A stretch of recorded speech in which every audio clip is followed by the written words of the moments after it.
Hello guys, তো আজকে আমি দুপুরের মেনুতে কী দিয়ে খেলাম সেটাই তোমাদের সঙ্গে শেয়ার করব।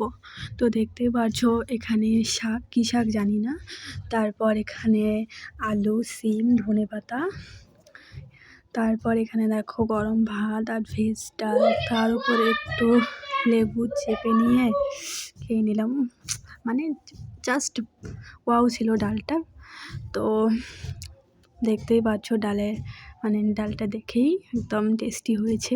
তারপর দেখো আমি খাওয়ার আগে বন্ধুদেরকে বলছি যে কীরকম হয়েছে মাটনটা, কারণ মাটনটা আমি রান্না করেছি। তো ওরা বললো যে ভালো হয়েছে। এরপর আমি খেয়ে দেখবো কীরকম হয়েছে। দেখো গরম ভাতে এই মাটন, লাল লাল মাটনের ঝোল ও আলু নিয়ে একদম মেখে খাবো এই কনকনে ঠান্ডায় গরম ভাতের সঙ্গে মাটন, জাস্ট ওয়াও লাগে। তো একদম দেখো খেয়ে নিলাম, খুব সুন্দর হয়েছে, সত্যি ভাবিনি এত সুন্দর হবে।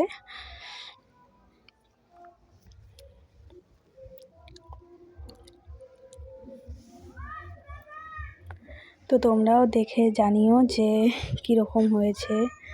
অবশ্যই আর তোমাদের ওখানে কীরকম ঠান্ডা পড়েছে সেটা কমেন্টে জানিও। আমাদের এখানে খুব ঠান্ডা পড়েছে। তো ঠিক আছে, সবাই পাশে থেকো, ভালো থেকো, সুস্থ থেকো। এখানে ভিডিওটি শেষ, টাটা।